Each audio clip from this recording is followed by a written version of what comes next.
you almost got led to believe it was out of your reach. And this is one of the things I try and tell young people now. If you want to go for it, go for it. Because when you get to my age, and I get loads of blokes at my age turn around and go, oh, I wish I'd done selection. Well, it's too late now, you fat cunt. My faces and shit, I'm canned up, I've got my fucking helmet half on, I'm like that, chin straps undone, and I've got the fucking brigade commander giving me a fucking 2 stripes. He's just ripped off one of the corporals. I've always said to people, if you create a shit sandwich or you get dealt a shit sandwich, choke the fucking thing down and move on, because, you know what I mean? Lingering about, lifting it up and smelling it and trying to pick the pieces out of it ain't gonna work.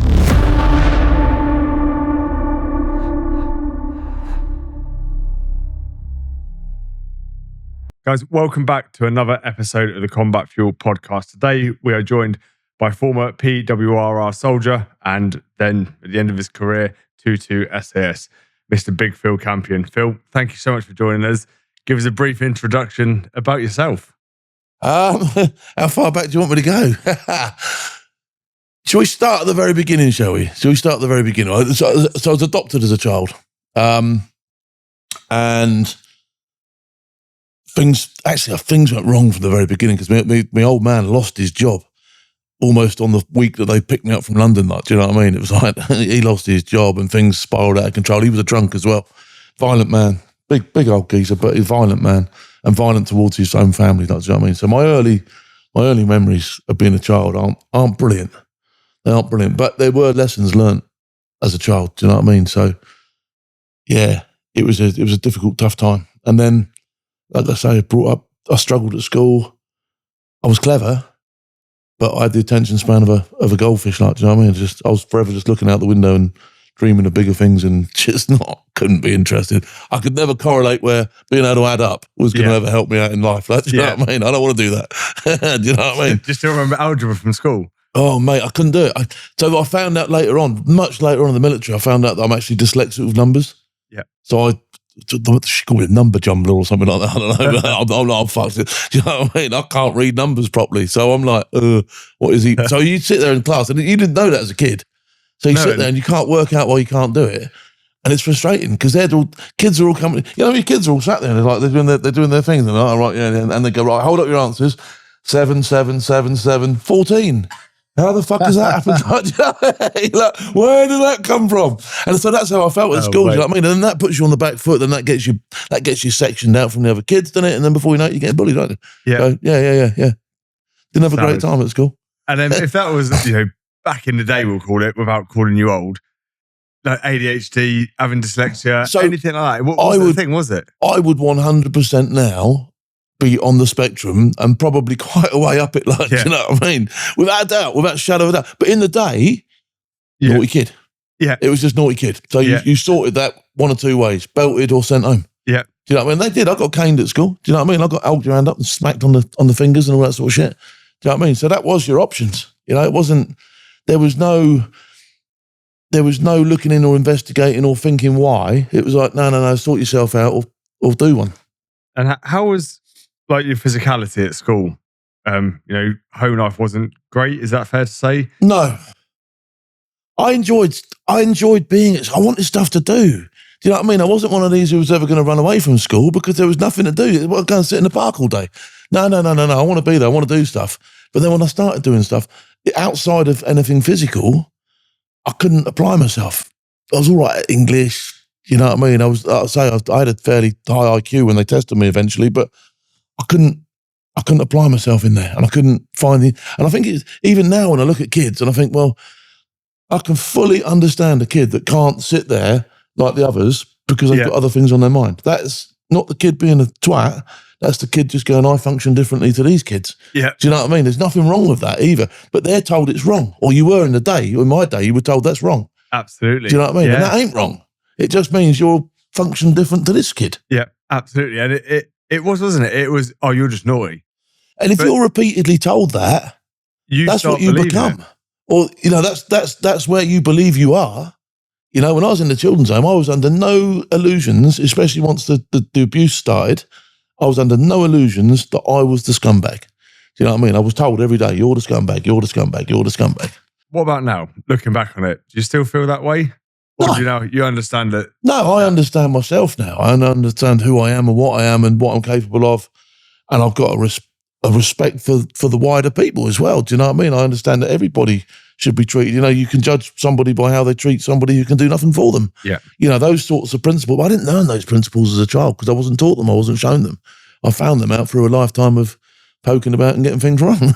Yeah. You know what I mean? Because I have done it all, you know? Yeah. We found out your own way. Yeah.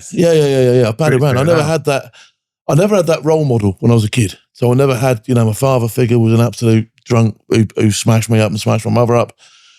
School teachers were what they were, but they weren't what I wanted to be. And in some respects, in many respects, I looked at them as something that I would never want to be even. Do you know what I mean? I looked at school teachers genuinely as people who spend their whole life in school. Because they do, don't they? They go to school, they go to college, they go back to school. Yeah. Fuck off. I don't want to do that. Do you know what I mean? Yeah, exactly. I don't want to do that. Do you know what I mean? I want to get out and, you know, I knew that there was other stuff out there. I just didn't know how I could. I mean, I wanted to be a footballer like every kid, do you know what I mean? And I could have played for England, but I was shit. I love that. So yeah, you're driven by your own capabilities in that respect. But I did realise that I wasn't going to be doing what other people were doing. I didn't want to do what other people were doing. You know, I never have wanted to do what other people are doing. I want to do what I want to do. Love it. So you were adopted? Yes. Did you know you were adopted from a young always age? told. Always told. From the earliest of earliest, I remember my mum explaining it to me. Do you know what I mean? Like, this is mummy, this is daddy. This is how it works for you. That was mummy and that was daddy, but we're looking after you. Do you know what I mean? So I always remember those sorts of conversations. Yeah. Did you still get to see your biological mum and dad? I did meet them, yeah. Years later. It's a bizarre story. My then wife went searching for it. I couldn't be bothered. I genuinely couldn't lesser give a shit. I genuinely was like, nah, don't care. They didn't want me. I don't want nothing to do with them, right? Yeah. My then partner went, well, you know, we got kids. What happens if, you know, there's some sort of hideous hereditary disease that you've got that you're just going to pile in? We need to know who they are and what they are. And I was like, well, you want to find them, that's what you've got to do then, because I couldn't be bothered. Yeah. And it was the weekend I got badged at Hereford. I came home and she went, I've got a number in London, I think it might be your mum. So fuck off, just with badged. I went down the drummer. You know what I mean? I'm like, fucking yeah. Really got up in the morning, she's still poking at me. So I went and phoned this number up, and it was my mother. It was my grandmother. And I we just dropped everything, got in the car, drove up to London, and I met my whole family the same weekend I got badged. It was fucking bizarre. I bet. Absolutely bizarre. Brothers, Jimmy White, the snooker player, was there. I was like, yeah, that's your uncle. Do you know? I'm like, fucking hell. Wow. Yeah, it's mad. A little bit look at me, look what I've achieved. Just badged into Hereford. Well, I didn't make a big deal of it, but then, you know, they're going, oh, what do you, I was like, oh, I'm in the army, I've just been badged, I'm in the SAS. I'm like, fuck off. You know, get on the balcony, idiot. Yeah. We go, oh, Jesus Christ, he's a wall. Oh, mate. Oh, yeah. So, yeah. And it was bonkers. It was genuinely bonkers. And I think Jimmy never believed that I was in the regiment until I picked him up one day in a Range Rover and I had the blue lights in the grille. Yeah. I fucking blue lighted him through London in this fucking Range Rover. And when I got to his house, I had my kit in the back and I got all the fucking guns out and that in his front room. So I had fucking kids walking around with MP5s in the front room and that. Oh, mate. Yeah. Stories. It was funny. Did he believe you then? Yeah, he did believe me then. His fucking eyes, like, fucking hell. What's he got? What's in that bag? What's in that bag? Oh, mate, that's brilliant. Yeah. But fast forwarding back then, rewinding, should I say, so before like anything in the military or anything in SAS, you were a kid that was like not doing great at school, that naughty kid. What was your driving factor to want to join the military in the first place? Do you know what? I didn't really think about it. So when I got expelled from my comprehensive and they did an IQ test on me, they sent me to this posh boarding school up in Oxford and they paid for it. But I got bullied there because I was the poor kid. Like, do you know what I mean? I genuinely got bullied there and I didn't like it. Anyway, I ended up getting thrown out. They expelled me. I smashed someone up and they expelled me. But the only thing at that school where I felt that everybody was the same was the CCF. Because, in fact, I felt more than the same because some of these people weren't as fit as what I was. I've always been fit.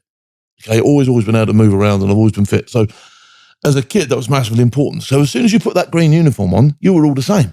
Yeah. One of the biggest bullying factors for me in that school was the fact that they all had like their trousers tailored, and I couldn't afford it, so I just had them how they came. The fucking great big bell bottoms, you know what I mean? I looked a right twat. Anyway, great big collars on me, and that, you know what I mean? And I just had what was given, and they all had this stuff that they bought themselves. So there was none of that in the CCF. You go to the store, you get given the same odd shape jumper as everybody else. You got the same putties, you got the same, and you know, all of a sudden you're all the same. So then the standout thing for me was, well, I'm fitter than you. You know what I mean? And I can do this, and I can crawl about all day, and I'm actually enjoying myself. Yeah. So the CCF was massive for me at that school, because that was the only place other than the football pitch where I felt, and even on the football pitch, I couldn't afford the boots that everybody else had. Do you know what I mean? But it was the only place where everybody was the same. Do you know what I mean? In fact, for me, it drove me over and above other people because I was fit. So I could assimilate. I wasn't bothered about, oh, we're going to go and do this today. That's great, because I love walking however many miles we're going to do. Didn't care. So that was a great, well, I didn't think about that for years. And when I left that school, you know, I thought all my dreams of joining the army had disappeared and all that sort of stuff. And it wasn't until I did a CCF, I was working on that, what was it called? The YTS, the Youth Training Scheme. That at the end, when that came to an end, the guy that was running it was an ex-admiral or something in the Navy. And he said to me, look, I ain't got a job for you. He said, you got no qualifications. I had a cycle proficiency. I took that twice. Do you know what I mean? He goes, you need qualifications to do what you want to do. And I said, well, what am I going to do? And he said, well, have you ever thought about joining the army? And all of a sudden, it's sort of like a light bulb. I was like, yeah, actually, I have, yeah. Obviously, I wasn't going to be joining as an officer, as I had sort of like wanted to when I was in the public school, but this wasn't about that. He said, well, he couldn't get me down to the careers office quick enough. He's like, get down there, you bloody idiot. Like, you know what I mean? And I went down there. Grenadier Guard was in there, big old fella, talked to me about the guards and nothing else. And I'm like, well, I don't fancy the guards, to be honest. But I couldn't tell him because he'd have fucking scouted at me. Like, you know what I mean? I'm like, fucking hell. Anyway, I thought, no, I don't fancy that, because I just didn't fancy the guards. And then there was been a program about the parachute regiment on. And I thought, right, let's just tell him Paris. I didn't even know what they were. I was like, right, yeah, parachute regiment, mate. So they sent me away, did Sutton Coldfield, passed all my tests, got back to him, and he went, if you want to join the parachute regiment, he said, there's a 6-month waiting list. He said, however, and they must have been a recruiting drive into the county regiments. He went, however, if you want to be a Royal Hampshire, you can go next week. I'm like, fucking Royal Hampshire I am then. You know what I mean? I'll see you later, I'm off. Do you know what I mean? Cheers. And that was it. That was me gone. Yeah. And the whole process didn't take too long at all. So really, I wasn't left in that sort of like thing in Civvy Street where I had nothing to do. Yeah. Because that would have been disastrous for me. Because to take note. That's how they used to recruit people. In, done, none of this, 18-month. Yeah, absolutely. Capita take note. Yeah. Go and speak to an actual person behind an actual desk. Yeah. Do you know what I mean? Because actually serving. Yeah. Who understands and looks at you and can answer your questions, and you don't get a bot and you don't have to fill things in. And they're a good judge of character, aren't they? You know, it's yeah, actually you will. And they handle expectation as well. Do you know what I mean? Absolutely. If I'd have told him helicopter pilot, he'd have laughed. Do you know what I mean? I did, mate. I went to an army careers officer. I want to fly planes, and they were like, "This is the army." I was like, no, it's all the same, isn't it? Yeah. Not a clue. He's like, "I think infantry will suit you well, mate." Off you go, my friend. Yeah. So that was me. So like, that's basically how I ended up in the military, because, like I say, just one light bulb. I hadn't even thought about it. Yeah. And then you were 2 weeks later, and you were off the training. Yeah, more or less. Well, it was a little bit longer than that, but it was literally flash to bang. It was like, lit the touch paper, down to the careers office, boom, before I know it, I'm on the train, and I'm off up to Lichfield, and I'm on the platform with everybody else, being picked up in a 4-tonner. Do you still remember your first day there? I remember it. I remember it for a really sad reason, because I'd been sexually abused, and the sexual abuser had followed me into Civvy Street. So everywhere I fucking went, this fucking lunatic turned up. Do you know what I mean? It was creepy. It was fucking horrible. And although the abuse stopped, it was always on the fringe of, if he could have fucking got hold of it, he would have done, like, do you know what I mean? So I'm like, Jesus Christ. And I remember as I got on the back of this 4-tonner, didn't really think too much about it. I'm chatting to a lad, still a mate of mine now, Andy. I was speaking to Andy, we're chatting away on the 4-tonner, he had this stupid pineapple haircut, and I'm fucking laughing at him because I go, that's fucking coming straight off you. He dyed it red, the fucking idiot. I'm like, that's coming off you, fucking idiot. Like, you know what I mean? And we was laughing about it. And I remember the truck slowed, and we turned to go into the camp. I remember stopping, sort of like I half see out the canvas, and I see the gate go up.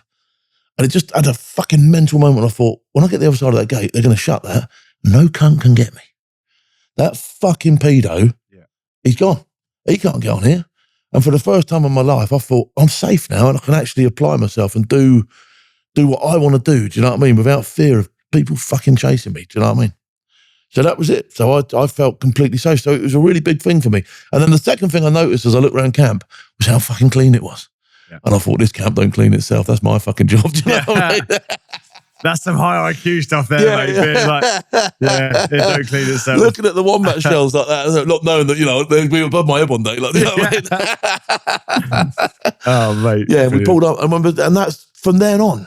I remember all these other people, because I was already in a way institutionalised. So all the problems that other people had, like, oh, I don't want to be away from home. And there was a few lads, you know, quite upset about not going home and all that sort of thing. I don't give a fuck. I just wanted the next day to come like that. Yes, next day, let's do something else. Come on, let's go. Do you know what I mean? I loved it. Absolutely fucking loved it. Oh, brilliant. Do you remember the day you got your uniform? I remember the day I got my uniform. I remember the smell of the fucking storeroom as you went in there. Like, do you know what I mean? And I remember all these bags. You know, all your stuff was in bags, you know what I mean? And you could put another bag in a bag. I was like, fucking walking out of it like that, do you know what I mean? And then going back to the room, unpacking it all and looking at it going, fucking, that's all mine. You know what I mean? It's a big moment, isn't it? When you see that green kit and you're like... In your boots and all that. Oh, you know wow, this is mine. This is like... I've earned my place to be here. Even though it's only training, it's surreal, isn't it? It's crazy, isn't it? It's crazy. I loved it. It's the whole thing for me, the whole experience. I remember going down, so on about the second day, I think you went down, and there was a geezer there, used to cut everybody's hair. Yeah. Richest man in the world, like, do you know what I mean? Yeah. Driving a Jag and that, do you know what I mean? Fucking does everybody gets the same fucking haircut. Yeah. And then everybody buys the same soap dish, the same boot brushes. Yeah. Even though he was told to bring all that stuff, you buy it again, don't you? You know what I mean? There you go, there's your stuff, right? That's no good to you, that stuff, that's the stuff you need, you know what I mean? And you got no choice but buy. You signed for it, didn't you? Yeah. You got an AR payment. Yeah. Fucking hell. Yeah, it was crazy. Oh, mate, we need a new business venture now, don't we? Mate, we need to be on the camp. Do you know what? On a serious note, I have said that, and I said this at the highest fucking level in the military, those fucking shops that they've got on camp now rip the fucking blokes off. You've got wives feeding out of fucking food banks, and these fucking greedy bastard shops are charging over the fucking odds because we've got a fucking location which is hard to get to. No, you've got a fucking prime location where if it's fucking treated properly, you've got an unrelented fucking pursuit of fucking people coming through there. Yeah. Do you know what I mean? So you greedy bastards. And I spoke to the Army Field Sergeant Major about it, right? And he went, yeah, it's fucking £7 for a cup of coffee. I said, I don't know what you can do about it.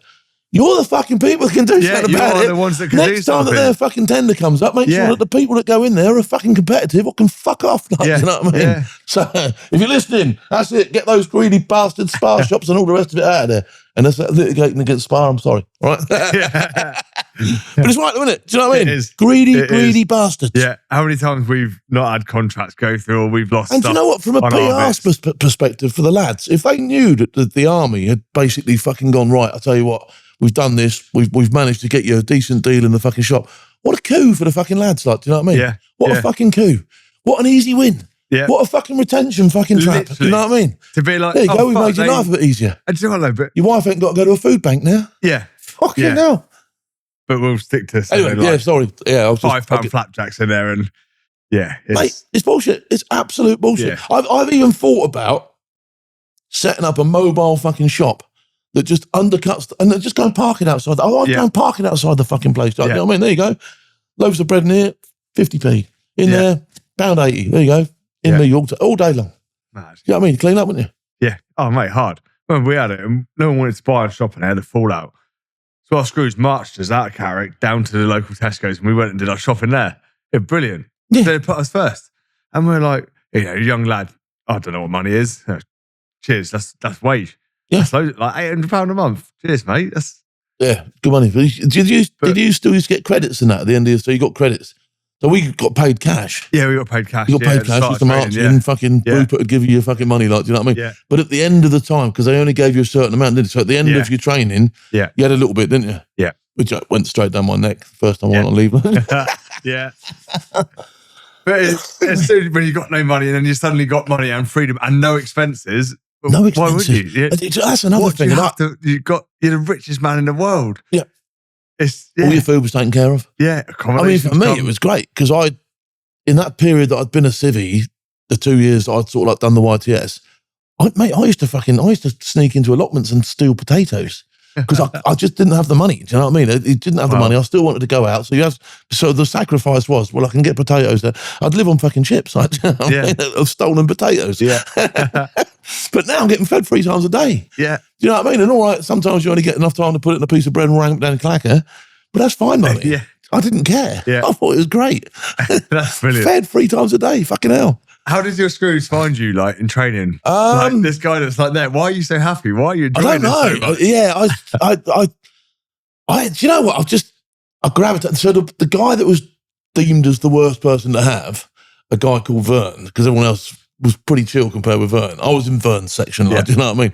But it did me the biggest favours, because Vern was, and I know Vern now, he ended up as a colonel in the Australian Army, and I would tell anybody alive that he became my role model in life, because I'd never seen a man before. Yeah. My old man wasn't a man, he was a big fat bully, do you know what I mean? The school teachers I've come across, well, they weren't men. Even the guy at Calshot, when he gave me the opportunity to go and join the army, he was like an apple. It wasn't like me. So this guy, this was achievable to me, because I looked at him, he was a full screw. He had a military medal, been flat packing people in Northern Ireland, absolute fucking legend, loads of war stories, do you know what I mean? And he was fucking hard as fuck. And I thought, I want to be like you, because he was fair as fuck as well. Do you know what I mean? If you were good, you got a pat on the back. If you was fucking bad, you got a pat in the face. Do you know what I mean? It's simple as that. Do you know what I mean? And you knew where you stood with this geezer. Yeah. You absolutely knew where you stood. He was a fucking great guy. He really was. And I still say, if he walked in now, I'd probably stand up, like, do you know what I mean? Because that's the impact he had on me. And I just wanted to be like him. I looked at him, he was a Stafford. Like I say, he'd done loads of stuff. He wasn't feared by people, but they knew where they stood with him. And every time I looked at him, I thought, fucking hell, I want to be like him. Do you know what I mean? He was a fucking geezer, a proper geezer. I always say he was the first man I ever met, or the first man that I ever sort of like had contact with and sort of like wanted to become like. Do you know what I mean? Because he was everything a soldier should be. He was a good soldier. He was a fair man. And like I say, if you fucked up, you got a pat somewhere else. You know what I mean? That's how he was. That's how he operated. You knew where you stood. And arguably how the army should be, you know? I think that's exactly how it should be. It drills you into you know what I mean? right place, right time, right kit, doesn't it? You know, you understand discipline, you learn your place, and it makes good soldiers. Yeah. And I did have a roll around with Vern on one occasion, because I absolutely carted him off, and he come fucking weighing into me, like, do you know what I mean? And I remember I'd done like this little sort of like half hip throw on him, like, do you know what I mean, from the days when I did judo. And he went over, but he fucking pulled me over, and like, the screws pulled him off me, like, do you know what I mean? I was like, fucking off. And I ran off. It's the only time I was trying to phone my fucking sister, my adopted sister. I was like, come and get me, like, I've got to get out of here, like, do you know what I mean? I was like, and I fucking cried my eyes out. I was like, oh no, I fucked it off. But he was so fair, he come back, and went, a fair play to you. He went, fucking stood your ground. You know what I mean? But then he saw like, we went too far. I'm like, oh God. So I got the payback for it. Like, you know what I mean? What was the outcome from that? What happened? Just a massive bollocking. Bollocking, you know, you're the one who's going to be carrying the T-urn and picking everything up for a few days, and it was dusted. It was done. It was spent. Do you know what I mean? It didn't linger on it. Didn't sort of like bring it up at every opportunity. Yeah, certainly brilliant didn't. Leadership. Yeah, absolutely. What a fucking proper geezer. Yeah, do you know what I mean? Absolutely. Yeah. Rather than because some would use that against you, like, oh, you got a one up on me. No. He's absolutely fair. Yeah. You know, to the point that I think he almost admired me for standing my ground to the point that I did. Like, do you know what I mean? I was like, fuck you. Do you know what I mean? I'm like, no, I'm right on this one. And what it was, well, I can tell you what the argument was now, right? So we'd done this run, right, with your belt kit on. Yeah. And when I came back, I'd picked up his skillet arms webbing, which was obviously lighter than his running webbing, but I thought it was his running webbing. So I went, fucking hell, lads, look at this, fucking shite. Anyway, he went fucking mad. He went absolutely fucking mad. But in my own mind, I was like, no, because I genuinely thought he'd run in this set of webbing here because they look fairly similar. Yeah. So I'm fucking going, no, you fucking black. So anyway, I'll tell you what the punishment was now, and I remember it. So the punishment was he gave me his webbing, his running webbing, which weighed more than mine. It genuinely did weigh more than mine. And he went, no, fuck it. He goes, you're around that fucking square till you drop, you twat. Do you know what I mean? And I was like, he was barking from the middle of the sky, keep going. I'm like, and I had this weapon on him. And it didn't fit me because he was a lot bigger than me, like, do you know what I mean? So it was slopping about my back. I'm like, fucking hell. And he kept me going around this square. Do you know what I mean? Until I fucking, oh, sorry, mate, I'm telling you. Yeah, it was funny. Yeah, fucking great bloke. But it was done. It was spent. That was it. Done. Right, get yourself away. Yeah. You know what I mean? That was it. Done. And how was your relationship with him after that?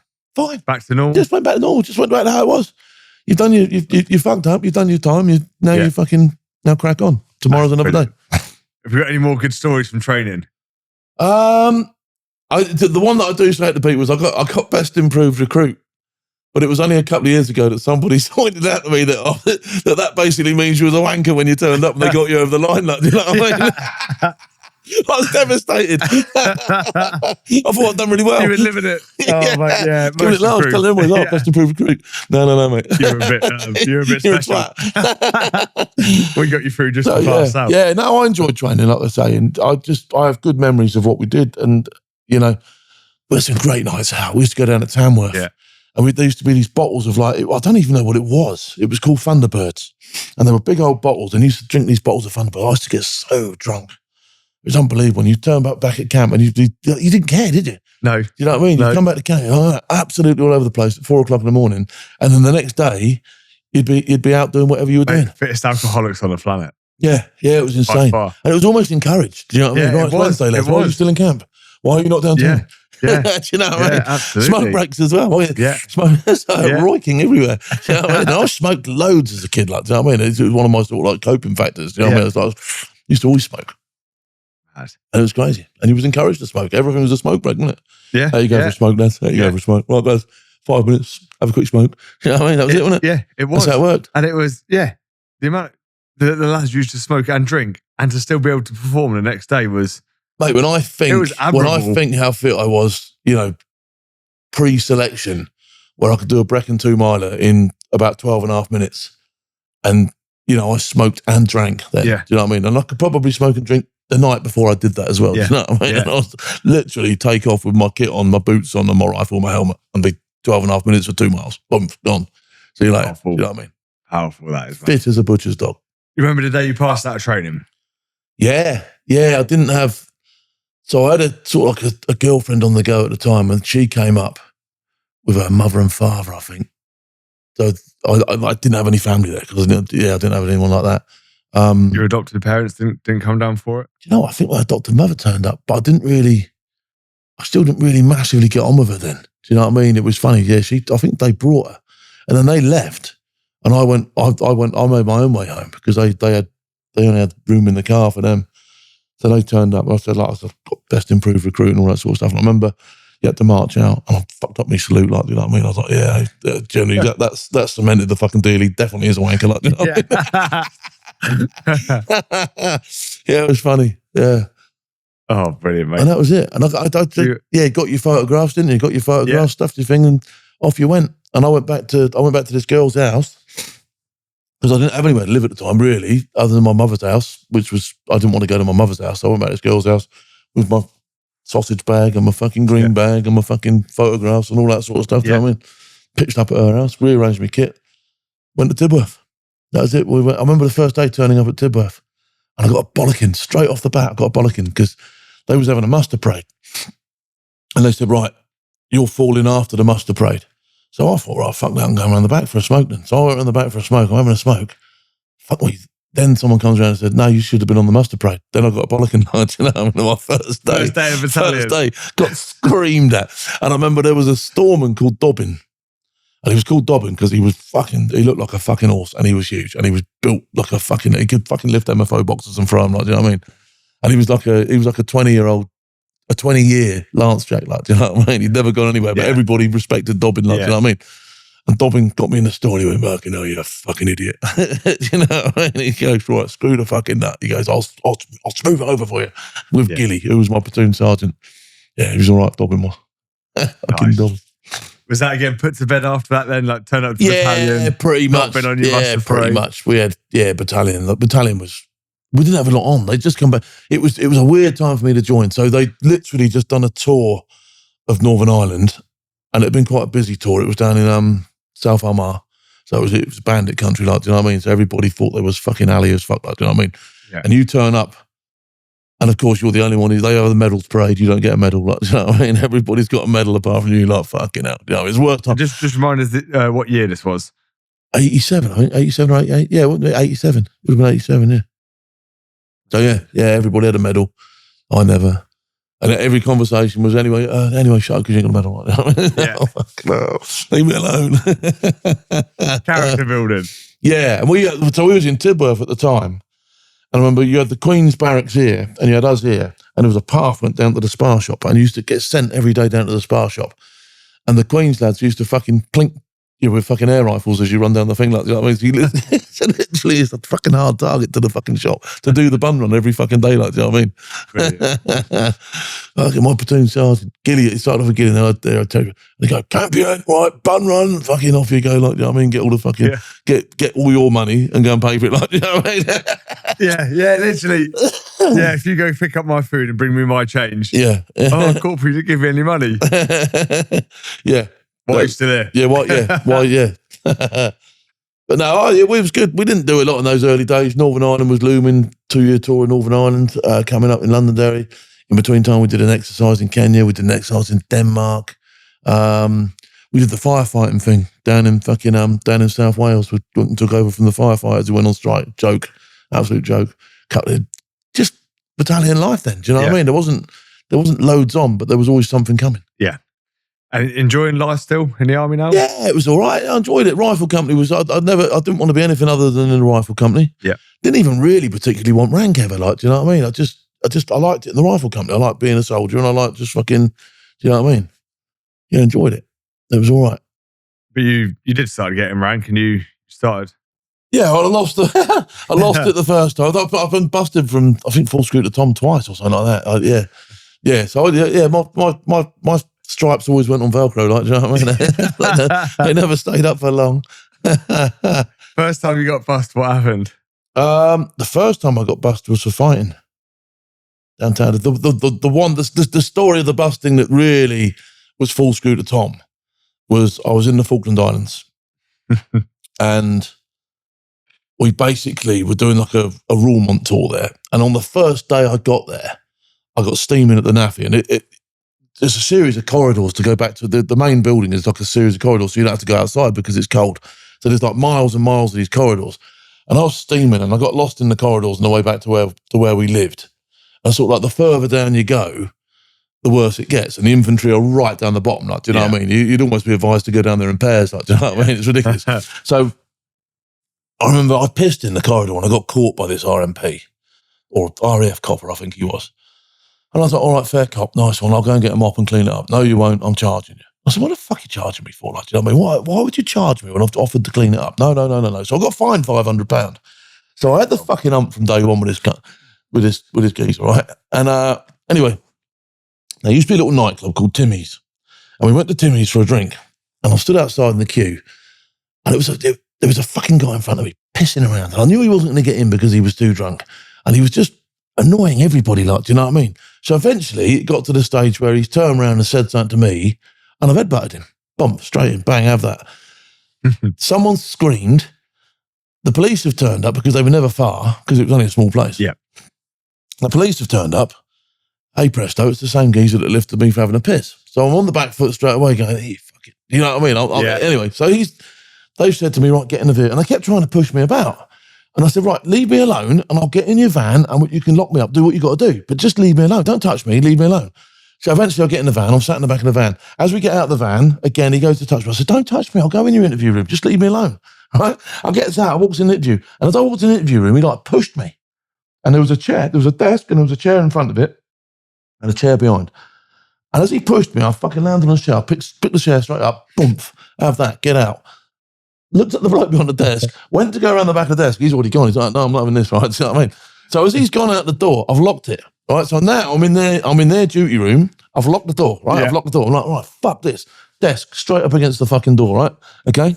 Then I'm sort of like, there was a weapons cabinet in there. I'm thinking to myself, I've got to arm myself, staying in there. I'm fucking like, pissed. All right, no, I've got to. Anyway, couldn't open the fucking thing for the weapons. So I'm like, fuck them, they're mine anyway. So I then start rooting about for something to defend myself with, right? Mic a little bit closer, Phil. Sorry. I then start rooting about for something to defend myself with because in my own mind, they're going to come in mob-handed, right? Yeah. So there's like a hanger thing. There's like a thing where they've obviously put their jackets during the day and there's a load of wire coat hangers. So I get these wire coat hangers and I'm wrapping them around my hands with like little spikes hanging out each end. So I've got these on my hands, right? And I then get the chair and I sat there. In the meantime, I've pissed on their occurrence book. I'm smoking, I'm fucking flicking ash all over the fucking place. They're looking in through the windows going, no, come on, fucking private, get yourself out of there. You're in, no, yeah, I was a full screw. They're going, get yourself out of there, corporal, do you know what I mean? You're in trouble now, but you know, we can all be sorted. I'm going, fuck off, like, do you know what I mean? Anyway, I keep their duty room under my control till about fucking 7 o'clock in the morning. All fucking night, wide awake. What time did you go in there? Oh, fucking hell. It would have been about 10 o'clock at night. So I'm in control. Eventually they go away, and there was a Royal Marine lieutenant attached to us, and I got on quite well with him. So they must have thought, right, who's going to sort this out? He came down. He's like, oh, here's this tap on the window. Phil, you've had your fun. Do you know what I mean? It's about time. I said, I'm not coming out, sir. I said, they're going to have me if I come out. He said, no one's going to hurt you. He said, no one's going to have you. He says, we're going to remove you from here, and we're going to take you down to a place called Mare Harbour. So I said, right, so long as these cunts come nowhere near me, I said, I'll come out. Do you know what I mean? Right, get rid of the wire. Do you know what I mean? So I took these fucking wire off your knuckles. Out I go, right? And they took me to Mare Harbour. And anyway, the deal was I had to go on orders, and I knew I was going to get bussed. And when I got bussed, they were going to send me back. And they said, right, in between times, you're not allowed up to the main camp, and they're not allowed down to Mare Harbour. And I wasn't having that because I was seeing some girl up at the camp. I thought, I'm going to at least go and see her before I go. So I snuck up to the camp and got in another fucking great tear up. Anyway, by the time I actually got on the plane in handcuffs. They put me in handcuffs and put me on the plane. And they flew me out of there. They let the handcuffs off at Ascension. When I got back to Ascension, right, this is a bizarre story. And people would probably go, no, this couldn't have happened. Right? When we got to Ascension, the coppers who'd come from the Falkland Islands to escort me got off the fucking plane, unlocked the things, handed me over and went fuck off. They hadn't told people what was going on with me. So when I got on the next plane, I'm just a punter. I'm like that now. I'm just a punter. When we get to Bryce, they know even less. So I get to Bryce Norton. I'm like, right, where's my lift? Where am I supposed to be going? My battalion had just amalgamated, so nobody knew anything. Yeah. There was people all over the place. There was people in the Falklands. There was people here. There was people there. So the whole battalion was a mess. I thought, fuck this, I'm going home. So I went home, right? I just went home. I left. I got a lift to the fucking main gate. I went home, right? Then so I didn't have a home to go to, so I went to my sister's house. I told her what happened. I said, look, I've been in a bit of trouble. I said, but I'm not going back. I said, I'm fucked. I'm having some time out. So I said, can you do me a favour to my sister? She was really posh spoken. I said, do me a favour. I said, phone up the adjutant. I said, I'll give you the number. So what military exchange phone. Just tell him that I've had some real problems at home and I'm staying at home for a bit. So she did, phoned up the adjutant, right? I think it was a guy called Smith. Phones him up. And he went, well, yeah, it's fine. Yeah, just give us as much time. Because he didn't really know what was going on because nobody had back-briefed anybody properly because it was just such a busy period. So he goes, no, just tell him to turn up when he turns up. Like, do you know what I mean? So I took 3 months off. 3 fucking months, sat at home like that, fucking doing nothing, just enjoying myself, being paid, no charge, you know what I mean? Nothing, just fucking at home. Then I thought, right, I better go back because I'm getting bored now. So I went back. I walked into camp. I walked to the guard room. Yeah, it's a private Campion. Oh, I thought you was a full screen. No, private Campion. Right? Gets fucking taken up to the adjutant's office, this guy called Smith. Oh, you're back. Where's your stripes gone? I said, I got Buster. Oh, right, okay. He said, what do you want to do? I said, all right. He had all the all back on his wall, in his room. He goes, what do you want to do? I looked at the all back. I said, I want to go back to the rifle company, sir. He said, all right, which one? I said, well, where's a guy called Dale Hunter? I said, where's Dale's platoon? He said, Dale's, I think it was 7 platoon or something like that. Yeah, number 7. I go, stickers in that, boss. He goes, yeah, no problems. He says, they're over there. He says, get your kit. He says, they're in this block. Tell me the block was turned up. Dale's there. You're right. Fucking hell, Phil. Yeah, great mate of mine. Like, he's like, yeah, in you come. Give me a fucking room in there. Anyway, so I'm now in the platoon I want. No one's really switched on. Within a fucking few months, within a few weeks, actually, Dale pushes for me to get one strike back because I'm already doing the fucking job. So he puts a case forward to the adjutant. I'll get one strike back straight away, right? Yeah. Then we get a trip to Canada, right? And we've got this Russian trench system. I was clearing this Russian trench system. Unbeknown to me, the commander of 5 Airborne, a guy called Johnny Holmes, Brigadier at the time, Johnny Holmes, is watching my platoon go through this fucking Russian trench system, right? So I don't know who's behind me. He's just there, right? So I've got my platoon. We come under contact. So the advanced contact thing. So I'm giving out the orders of thing. And what happened was the full screw who was meant to be doing it had gone sick. So I'm now leading my platoon, right? So I've got not the platoon, but I'm now leading my section. Yeah. So I've got the section. I've got them on the bund line. I put some supporting fire over here. We dive into the trench, and I look behind me and I see a clean pair of fucking combat trousers. I think, fucking who's that stood up? So I literally I'm still looking this way, reached up, grabbed this fucking webbing belt, ripped this fucking twat into the fucking dirt.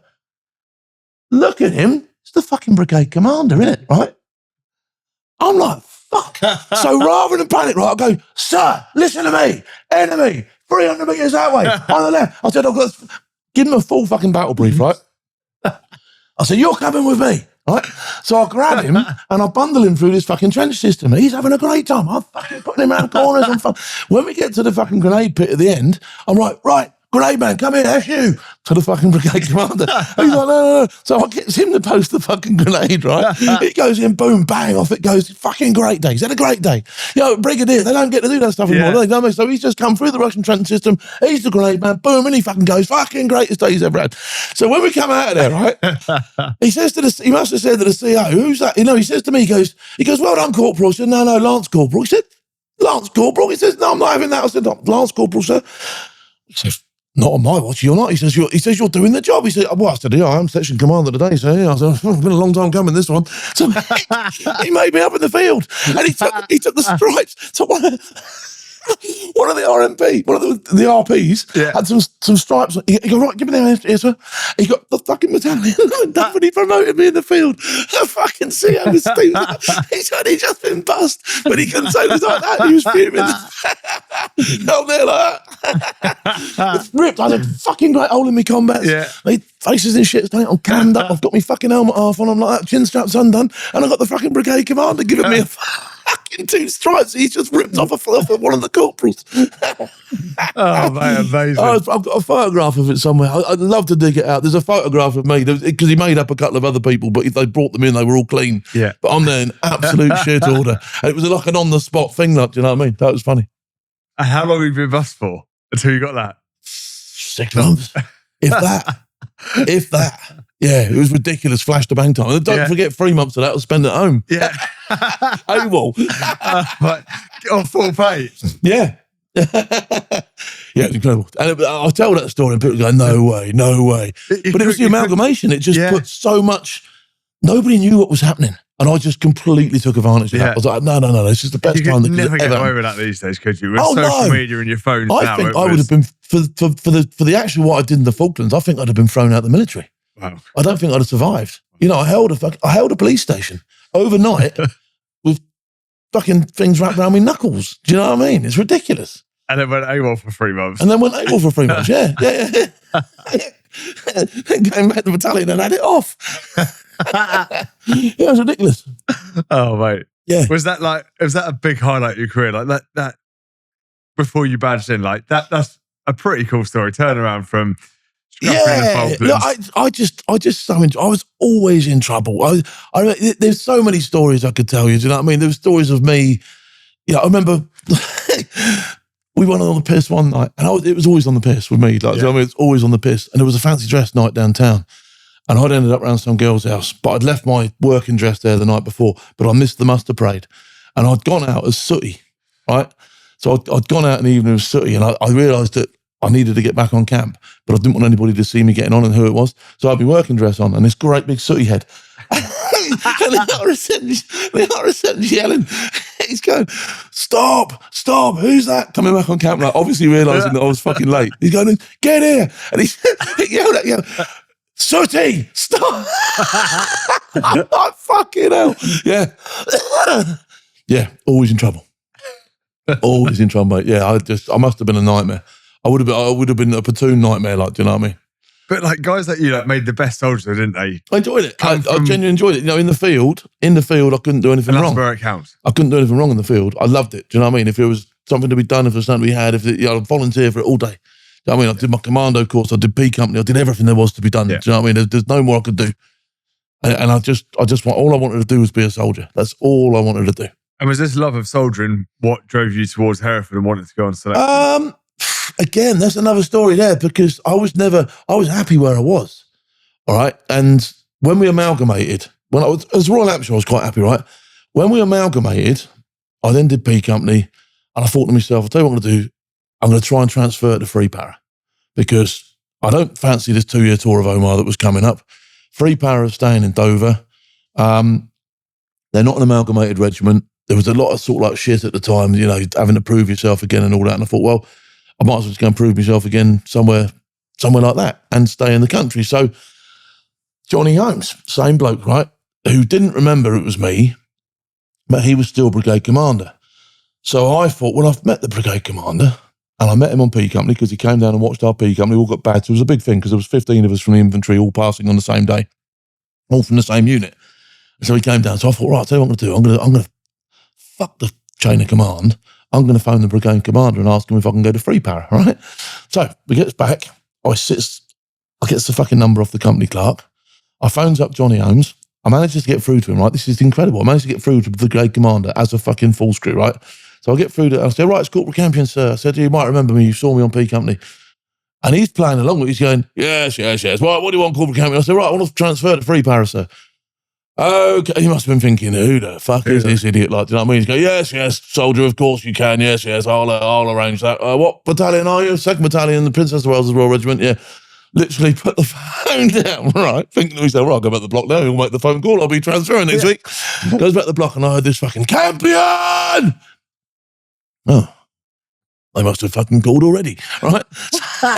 So I goes walking up. Why are you walking? Double in. Adjutant wants you fucking now. This is the RSM yelling at me. I'm like, oh, okay, right. It might not have gone as well as I thought then, right? So I goes upstairs. The adjutant was the same guy, Smith. Yeah. He goes, you fucking idiot. He goes, what did you do that for? I said, what?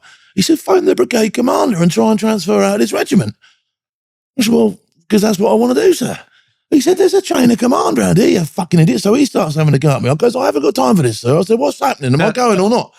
There's me and another guy called Daisy May. Got basically put this thing together ourselves, right? Do you know what I mean? So Daisy's up there as well with me.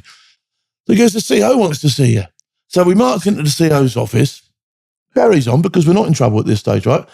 And PWR Berry's on. And he stands up behind the desk and there was a guy he was Colonel Newton, a lovely guy, but very harsh. He ended up as a Major General. Very, very, very clever fucking bloke. Really nice. I've got a lot of time for him. But he's behind his desk and he starts giving me a fucking loyalties lecture. You soldiers should be loyal to the Princess of Wales' Royal Regiment. I said, well, me, sir, for one. I said, I'm a fucking Royal Hampshire. I took this berry off my head and I fucking threw it at him. Right? Big mistake. He fucking lit. It was like lighting a fuse. He fucking lit up. He's screaming now. So he goes, get out of my fucking office. Go and see the fucking RSM. And before I could get to the RSM's office, there was a guy called Major Egan. Now, he'd done P Company. And I think he'd been the Pathfinder platoon commander for a bit. He was a fucking lovely guy, airborne, used to wear his red berry, fit fucking bloke, lovely bloke. He goes, get in here, you fucking idiots. Right? So he grabs me in his office, slams the door behind us, and then he goes, calm. He goes, what did you do that for, Phil? Because he was quite a jewel. He goes, what did you do that for, Phil? He goes, you fucking idiot. He goes, you've reached your ceiling in an afternoon. He said, you are doing nothing here now. He said, you're going to get nut. He said, you fucked yourself. He said, the way I see it, he says, you've got two choices. He said, Civvy Street? He said, or Special Forces Selection. He goes, what's it going to be? I said, well, I'll do Special Forces Selection. So I'll go out.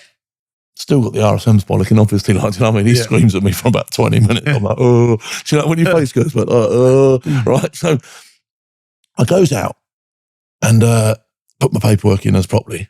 Go on my interview for SF Selection. The CEO goes, no, you're not going. Oh, for fuck's sake, 1 minute you don't want me, like the next minute you're saying I can't fucking go. He said, no. He said, I see you as one of my better soldiers. He said, we've got a 2-year tour of Northern Ireland coming up, and I want you in my cop platoon as a patrol commander. He said, and you're going to do that. Got no fucking choice, though. You couldn't argue against an operational tour. So I said, okay, sir, will you let me go on selection after that? He said, yes. He said, if you give me your fucking work, he said, I'll let you go on selection after that. So I said, all right, fair. So we out Northern Ireland I went. Anyway, the ceasefire hit after about 12 months, and I got the message going down the chain of command. If Campion wants to go on selection, he can go on the next one, which was going to be the winter of whatever year it was. And I'm like, fucking hell, don't give me a lot of time to get ready. But because I always kept myself fit anyway, I just upped it a little bit, did a bit of hill walking, got myself to the stage where I was ready to go and went. But that's why I ended up going, because I'd never planned on going on SF Selection. Didn't really know too much about it. I'd obviously seen troopers about in Northern Ireland and seen a few things. But you almost got led to believe it was out of your reach. And it's one of the things I try and tell young people now. If you want to go for it, go for it. Because when you get to my age, and I get loads of blokes at my age turn around and go, Oh, I wish I'd done selection. Well, it's too late now, you fat cunt. You know what I mean? You should have gone ages ago. You fucked it now, haven't you? Yeah. So young people, if you want to go, don't be told. Because you're going to hear from people who failed who are going to go, fucking hell, it was impossible. Oh, dear, they made me carry 50 jerry cans up a hill and tow a lorry and I had to... No, they didn't. You failed because you failed. For whatever reason, you failed, but you failed. And it's 9 times out of 10, it's your fault you failed because you didn't have it in there. Yeah. You know what I mean? So don't put people off. So I always try and encourage young people to want to do it. A, do it as quickly as possible because the earlier you do it, the more time you get in the regiment. And B, don't be put off by other people because other people aren't going to tell you the truth when it comes to, they're going to cover their own failings by making it sound harder than what it is. And that put me off because there was one guy in particular, and I won't say his name because it wouldn't be fair, but he was always telling us how hard it was. He'd failed 3 times. He was like, no, it's actually, and I actually thought to myself before I went, am I making the right move here? Because in my eyes, he was a sergeant. I thought if he'd failed it, fucking hell, what chance have I got? Like, do you know what I mean? But I just thought, because of the situation that I was in, I thought I've got to go anyway. So I'm going, do you know what I mean? That's what I'm going to do. I'm going. And there's no way I'm failing because if I fail, I'm out of the army. Because if I come back here, I'm fucked. So it's sort of like, it was one of those things that was a catch-22. I'm going and I'm definitely passing. And I knew in my own mind before I went I was going to pass. I had no illusions in my own mind. I'm fucking passing. There's no chance I'm coming off this course. None whatsoever. And I did pass first time. And how was it? Is there any standout moments you had during selection? Yeah. So on this is really funny. So on the very first day, I drove down to Brecon and a mate of mine was supposed to be coming down with me and he was supposed to pick me up. So I'd taken my car off the road and hadn't taxed it, right? So he phones me up on that day and says, Phil, I'm not going. I'm like, for fuck's sake, I haven't got a taxed car. It wasn't like them days when you can do it online. Yeah. I didn't have a tax disc for my car. So I got an old tax disc that I'd had, so I mashed it up a bit, shoved it in my car and drove. I got pulled within fucking 5 minutes of being outside of fucking Bulford, right? I got pulled. He pulled me over. So I whipped this disc off because I knew that was worse than being done for no disc, was being done for fraud, right? Yeah. So whipped it off, put it in the thing. He fucking said, you haven't got a tax disc, that's what I've pulled you, blah, blah, blah, blah, blah. Gave me a court date for about 2 weeks into the fucking hills, right? So I know that now I'm going to be on the hills and I've got a court date and I'm not going to be able to fucking swerve it, right? So I'm thinking to myself, what the fuck can I do about this? So I go to the DS and I tell them I've got a fucking really bad dose and I'm going to have to go to Salisbury to sort it out because that's where the doctor is. So I managed to get fucking time off to go and get this fucking dose sorted out, right? This imaginary dose, right? They take pity on me. It was one of those mornings where there wasn't loads on. So I was out later in the afternoon. So as long as I went early enough and I could get myself back, they didn't care. So I pitch up in Salisbury, ready to go to court. I go to court to defend myself because I haven't got money for a lawyer or time for a lawyer. So I think, and I don't want to get found guilty. So I plead not guilty, right? So I defend myself. So the driver that came down with me from Hereford, he's in the audience, like, oh, fucking see how this works out for him. Like, you know what I mean? I'm pacing up and down like Poirot, like this. I put it to you. So, and I cross-examine this copper, right? And I basically go along the lines, if you said I didn't have a tax disc, but I did, why did you stop me? And he said, well, I stopped you because I couldn't see a tax disc. I said, well, that's different to me not having a tax disc. I did have a tax disc. I said, but it had fallen off the screen and it was on the floor. But you never asked me. You just pulled me. Anyway, I managed to swing it around. I get away with it. Unbelievable. Whatever it was, the powers that be went, no, he did have a tax disc. I said, I did have a tax disc. Yes, I did. And you couldn't prove it online in them days. Anyway, goodness, you either had it or didn't have it. Yeah. So it was like the copper got himself all muddled up, got himself confused. I made him look even more confused. He didn't expect me to cross-examine him the way I did. I said, I've paced up and down like that. We're going, all right, I put it to you, so on the thread date that you couldn't see properly from where you were. So how would you know I didn't have a tax disc? You pulled me. And he's like, I put it all over him, right? So I get away with it. This fucking driver's like, Jesus Christ. He's like, and I said to him, look, mate, I said, please don't tell him that I've been to court. Yeah. As I walk out of court, and I swear, as I walk out of court, right, I'm in my fucking suit, okay? I walk out of court. On the steps of the court, my commanding officer from PWR, Major General Newton, is not General, Colonel Newton at the time, is stood on the steps shopping in fucking Salisbury, right? I'm like, and as I go to sort of like swerve him, Corporal C, how are you? I'm like, I'm all right, sir. He said, I thought you were on selection. I said, I am. I said, we're doing some covert work around town. I said, I'm going to have to go. So I walk off. I'm like, fucking hell. I get back to camp and I crack on as normal. Nothing's ever said about it until about 6 months later. I've passed selection. Yeah. And I'm in the interest room and a letter turns up from the RMP and they've had the fucking civvy courts in touch with them, telling them that I'd been to court, and they fucking grassed me up, the bastards, and said, I got a bollocking, I got another bollocking off the CO at the time, and he's like, fucking, you should have told us and all that sort of stuff. But I was like, look, so how could I, like, do you know what I mean? I was like, anyway, give me the benefit of the doubt. Yeah. So this is just after you passed selection as well. Yeah, not far. Literally, I was on the counter-terrorism team. Yeah.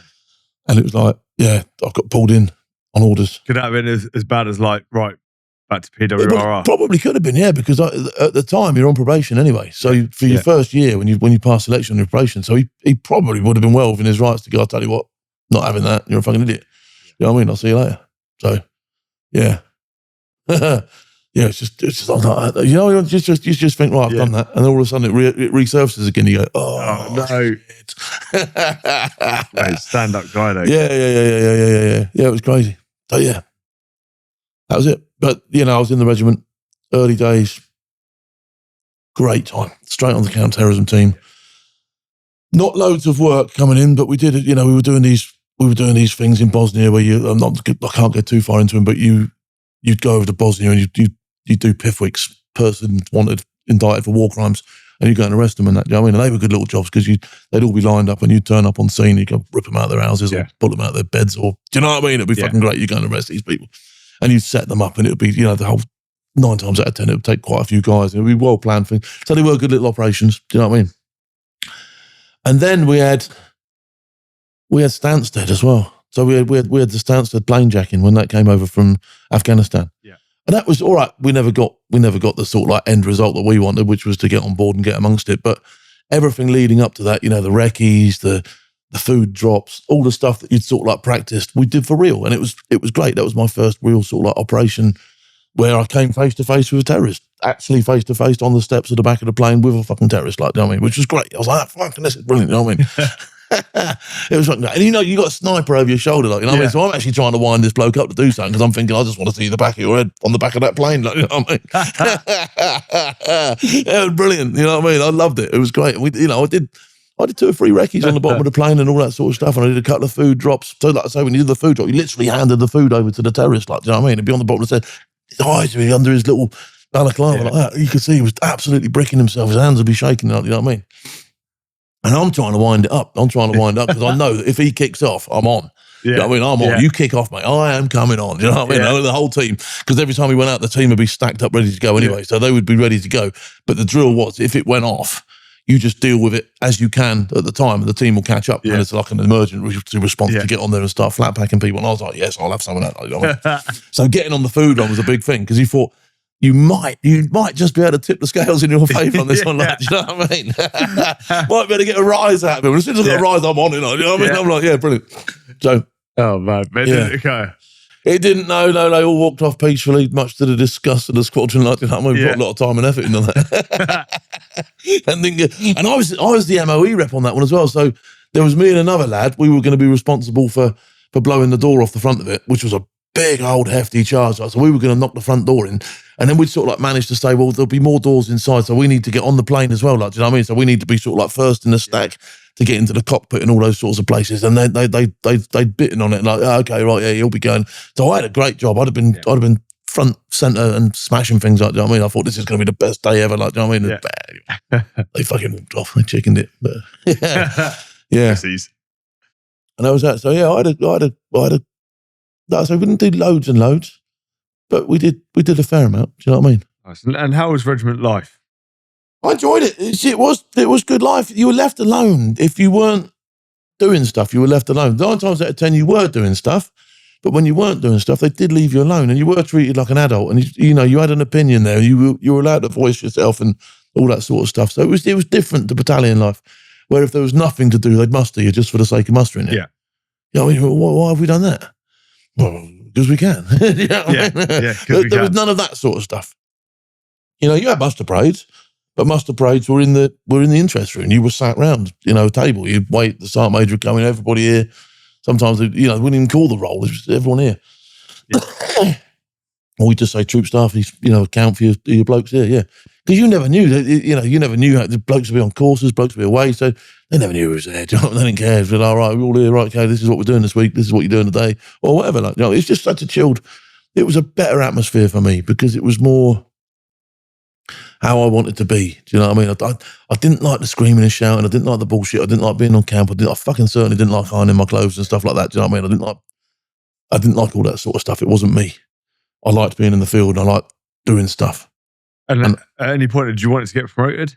Or did you still have the same opinion? No, I just wanted to be a trooper. I genuinely wanted to be a trooper. I know, there is a sort of like natural progression, but I was put off that progression anyway because I was supposed to get my first tape after a year or so, and I never got that tape in the end. I was there for about 4.5, 5 years, and I never got that tape because for one reason or another, I just had a series of incidents where I never got promoted. I was quite happy about that. I didn't care. Do you know what I mean? Genuinely quite happy about that. I'd have stayed a trooper in a Sabre squadron until I could no longer physically operate. Do you know what I mean? That would have been me. I'd have been quite happy with that. And I suppose being in the regiment was the highlight of your military career. Yeah, definitely.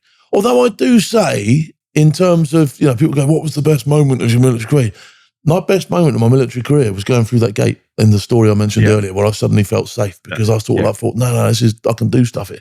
Yeah. You know what I mean? But no, I had some great times, getting badged and, some of the jobs that we went on. Obviously the Sierra Leone job, which is, there's so much about that out there now. Do you know what I mean? But that was a big job. And that was one of my final things that I did, really. I then got in a bit more trouble. And I PVR'd. I got out. Didn't sort of like resolve the problems that I had and just got out. And to be fair, I was probably just staring down the barrel of being moved on anyway. Like, you know what I mean? So I'm not. I mean, I think on the last interview I had, the CO mentioned to me that the possibility I could have gone to the TA for a couple of years, which was 2-1 or 2-3, and maybe, had a cool off period there. But for whatever reason, it never, and I just thought coming from a Sabre squadron and then go there just wasn't me. Do you know what I mean? Yeah. Under that deal, if I'd have gone there as still being part of 2-2, then it would have been fine. But to go there and sort of like, it was a step backwards for me. And obviously this was 2000 before the towers went in, and I didn't have the foresight to think we were going to go to war for 15 fucking years, did I? Do you know what I mean? So I didn't know. I was like, I genuinely didn't know. And I thought, I'll get out. There's money to be made. Never had any money. I was always skint. And so I thought I'll get out and try and make some money and try and, build a life. And that's what I did. Yeah. So that was me really. I got out. How was it marking time and then saying like, that's me done? Because it was an abrupt finish, I was gutted, really. I was gutted. I was due to go on the counter-terrorism team for my third tour, I think. Obviously, the guys were getting ready for that, and I was getting ready to go out, so I wasn't included on any of the training. And yeah, it was just, I just couldn't wait to fucking go in the end. I just wanted to go. I had a massive argument with one of the pay people before I went. Stood in between, got in the old Vulcan death grip. Yeah. Yeah, it was. It was not the way I'd figured on ending my career, but it's, I've always said to people, if you create a shit sandwich or you get dealt a shit sandwich, just choke the fucking thing down and move on, because, do you know what I mean? Lingering about, lifting it up and smelling it and trying to pick the pieces out of it ain't going to work. Just fucking get it done and get on. Do you know what I mean? Because it's, that's the way I do business. Do you know what I mean? I just, if I realise what I've done, I realise that I've got to do something about what position I'm in, and I'll just go then. Do you know what I mean? There's a lot to be said about that as well, isn't there? When you can just, I've got a shit hand in life, whether it's for your own creative or not. Yeah. And you have to be honest. You have to own stuff when you do fuck things up. And I have fucked lots of things up. Like, do you know what I mean? When you do fuck them up, just own it. Just own it and move on. Do you know what I mean? Just get the best of you. And I've always said there's always a positive to be had from a negative, no matter what that is. And I always tell the story of when I was a very small child, my dad used to beat me. Dad beat me as well. He used to sit on my chest and hit me. And I'm only like that big, and someone my size is hitting me. And I remember this one time I went limp. I thought I'm going to play possum. I went limp. And he stopped hitting me. He panicked. He thought he'd knock me out. And he got off. And so every time he hit me after that, I used to go limp. And he'd panic and get off. And I was controlling now. Yeah. I was controlling the fight as it was. Do you know what I mean? Because I knew if I went limp, he'd get off. And that was a win. And that's one of the saddest wins you could probably ever have in your life, but it was a win. And from that day on, my attitude has always been, if I look down and I can still get air in my fucking lungs, I'm a go. Do you know what I mean? I can do something about it. Do you know what I mean? The day I can't look down anymore, or there is no air in my lungs, or, you know, and I've been to that point as well, where I've sort of like thought this is absolutely over. There's nothing you can do. It's out of your capability. But while there is something I can do and I can move and I can, do you know what I mean? Then I'm happy I can do something about it. And so you come out of the regiment, you're saying that you want to go and try and make some money, do something for yourself. What was it that you went to go and do? Well, I'd heard about all these rich Arabs employing people as bodyguards and all that sort of stuff. And as luck would have it, I'd just done my bodyguarding course in the regiment, so I was current, I was qualified. But there was nothing. I got out and there was nothing. I literally got out on the 1st of September of the 2001. And then, like I say, the towers went in on the 9th. Yeah. And I realised that there was going to be some work to be had elsewhere. So I wasn't panicking, but there was a stage where I had no work whatsoever and I couldn't get a job, not even working doors and shit like that. Do you know what I mean? And I was running thin on, it was difficult. And like I say, the fact I had no qualifications and nothing I did in the military, I went down to the careers office, not the careers office, the job centre to get a crisis loan. I had no money left whatsoever. And I knew you could get these, but you had to fill in a load of forms and shit. And I remember, you know, I had to go for a job interview and the only job criteria that I matched in the whole area was a lollipop man in Margate. That was the only job that I was eligible to go for. Yeah. And I was going to have to go for an interview for this job. And anyway, another job came up in Afghanistan in between times and I didn't go, but I was like, fucking hell. I was staring down the barrel of going for a job interview for a lollipop man in fucking Margate because that was the only job I was qualified to do. Being in the most like elite fighting regiment in the world, didn't care. A lollipop didn't man. care. You know, I remember talking to this young girl behind the jump in the careers office, and she's like, "Oh, what have you been doing for the last 10 years?" I'm a steely-eyed bringer of death. I'm an underwater knife fighter. I'm a fucking. She's like, "So what? You're a fucking idiot." Like, do you know what I mean? And I'm like, "What do you mean you haven't heard of D Squadron? Well, who the fuck are D Squadron?" Like, do you know what I mean? Jesus Christ! And it suddenly dawned on me, it's not worth a wank. It wasn't worth a wank. It wasn't worth nothing to these people. They didn't care. Civvies genuinely didn't care. It was like, so what? Do you know what I mean? It was like, and it was such a, because you'd always been sort of under the belief or lived this life where, you know, cap badges tell you you're the best, parachute regiment are great. And, you know, I'm a para, I'm a marine, you know, I was a Royal Hampshire. You know, you were proud of your cap badge. You thought you were the best. You knew you were the best. You were told you were the best half the time. Do you know what I mean? Yeah. All of a sudden you get to Civvy Street. What the fuck are you? What was that? Yeah. Yeah. So what? Wings, woo. Do you know what I mean? You have Red Bull, do you? No. Do you know what I mean? It's like, fucking hell.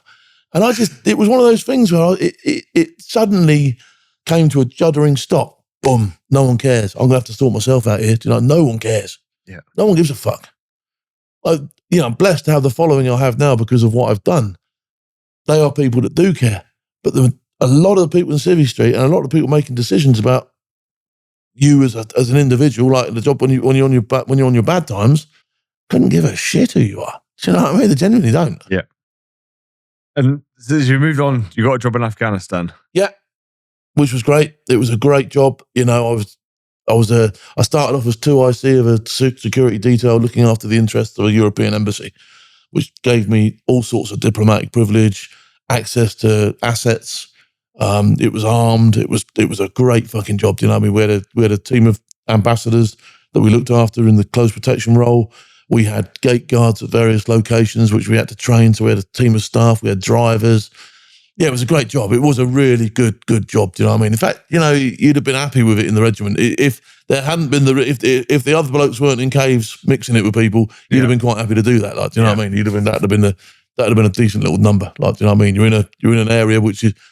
I don't like doing things for the sake of it. And in Afghanistan, you certainly weren't doing it for the sake of it. Do you know what I mean? Everything you did was because there was a genuine threat on the people that you were looking after. So I loved that. It was good. You know, and I spent nearly 3 years in Afghanistan.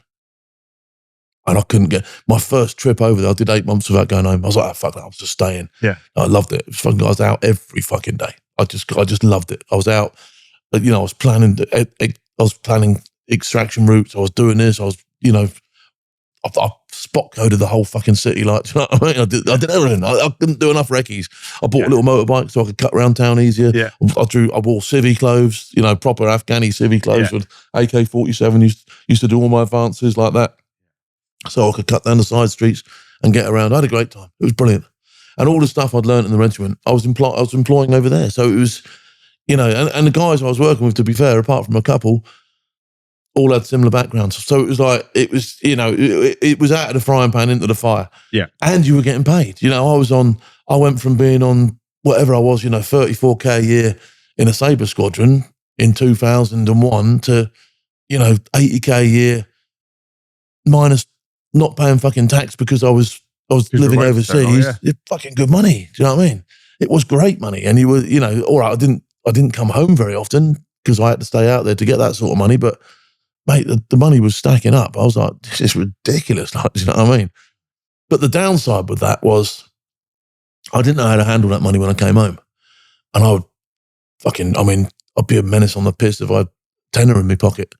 Stick £1,000 in my pocket and send me on the piss. Yeah. You got a problem, like, you know what I mean? Because I'm on the piss. Yeah. Do you know what I mean? I started, not initially, but as things progressed on the circuit for me and I made money and I came home, because of the nature of the stuff that I was doing, which in some instances could be insanely dangerous, and I have had some real scrapes where I've been in the Glad to Be Alive club and, it's, again, no one cares because you're a contractor. Who cares? You take your money, you take your choice. No, you never heard any of the stories, publicly of people doing stuff and people getting whacked and wasted and all that sort of. No one cared. Do you know what I mean? You were taking money as far as they were concerned. You were as good as a mercenary. Do you know what I mean? Call it what you want, contractor, mercenary, but that's what you were. So, it took its toll on me in a way that when I came home, I just went weapons free every time I came home. And I can't do that because when I do start doing that, I start getting myself into trouble. Very easily get myself into trouble. I mean, I need to stay focused. I need to stay on top of things. If I just go weapons free in a pub, do you know what I mean? The only thing I haven't never done is drugs. But I'm sure if I'd have got into it bad enough, I probably would have ended up on everything like that. You know what I mean? So I know I have to curb my own behaviour. Yeah. It's really fucking hard, isn't it? Yeah. It's really hard. I'm genuine about it. It's really hard. I have to genuinely sometimes just completely step out of it. But I wasn't doing that. I was coming home and I was going absolutely fucking bonkers on the piss. Shots at every opportunity, bottles of champagne by the fucking neck, sticking them down because I didn't have to worry about money anymore. It was one of the worst. It was such a double-edged sword. Do you know what I mean? It was great in one respect, but on the other side of it, I was a fucking maniac because there were no restraints on me now. I could go anywhere I want. I could stay out all night. I could drink till the cows come home. I could stay in a hotel if I wanted. I didn't care. Do you know what I mean? It was like, fuck you. I'll just do what I want. Do what I want when I want. And ain't no one going to stop me. Yeah. My money, my time. Yeah. And it just, it was terrible. So I was sort of like, I was working as hard as I could and loving life when I was away, coming home and partying 10 times harder. Like, do you know what I mean? Yeah. And over the period, I said, I don't make any secrets of it. I ended up in Winchester, remanded in custody for attempted murder. And you were... At one point, were you classed as the most dangerous man in Hampshire? That's what they said when I was in court. Yeah, and I made a quip to my fucking lawyers. I said, "Who the fuck have they got in Dorset?" And it went down like a fart in a spacesuit, like, you know. Yeah, but that's and do you know what? When I was the first night in Winchester Prison, I had to look in the mirror and go, "You fucking idiot." Do you know, like that film Sexy Beast where Don Logan looks in the mirror and he goes, No. I'm looking in the mirror doing the same thing, going, "You fucking idiot, Campion, you fucking stupid fucking idiot." I'm looking in the mirror. And you know what? People sometimes say to you, you're mad if you talk to yourself.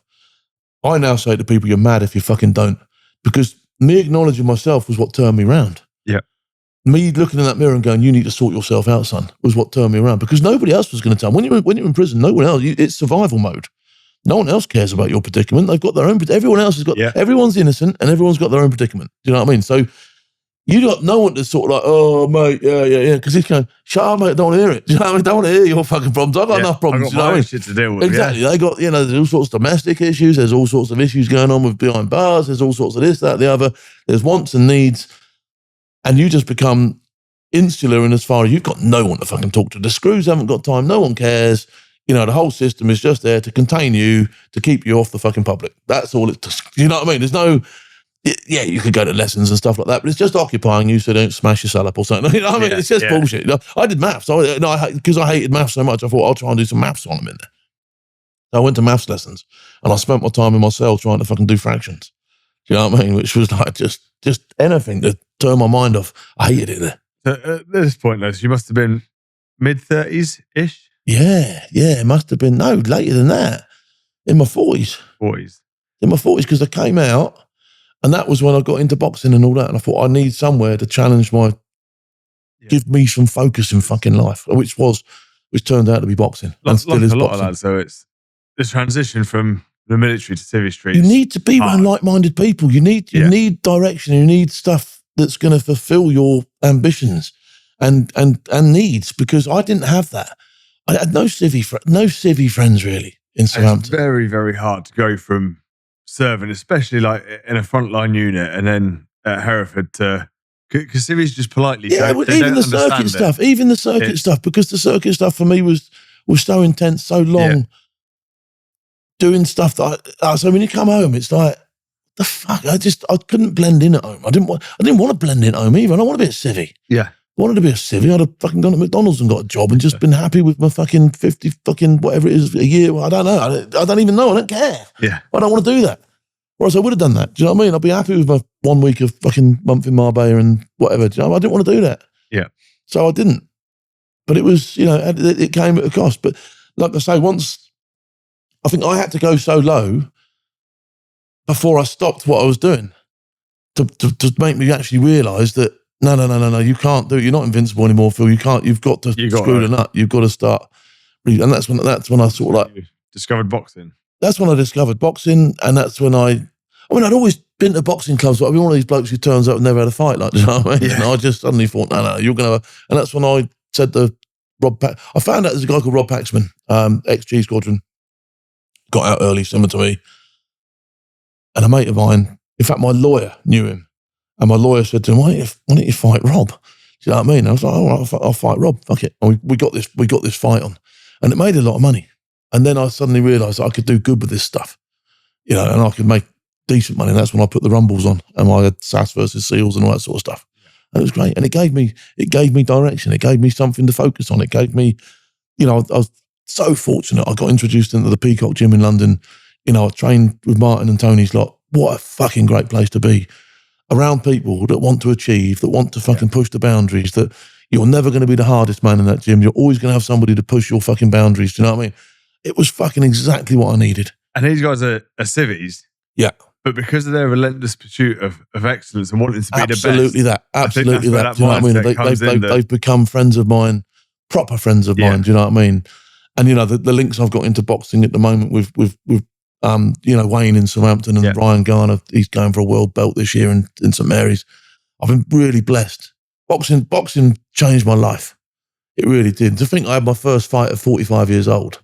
Do you know what I mean? I'm hardly can call myself a boxer, but I've spent some serious time in the fucking ring now. And you still get amongst it to the day, don't you? You're still down there sparring all the time. I went down and sparred. Yeah. Only a light spar with Free Para the other day. Do you know what I mean? I'm blessed now that I get to go to all these events. I turn up, I get invited to a lot of this stuff. And I love training with the troops now. Do you know what I mean? It's great. It's great for me. Do you know what I mean? And I suppose, they like having me along as well. So it's I'm in a really good place at the moment with that sort of stuff. Do you know what I mean? Good.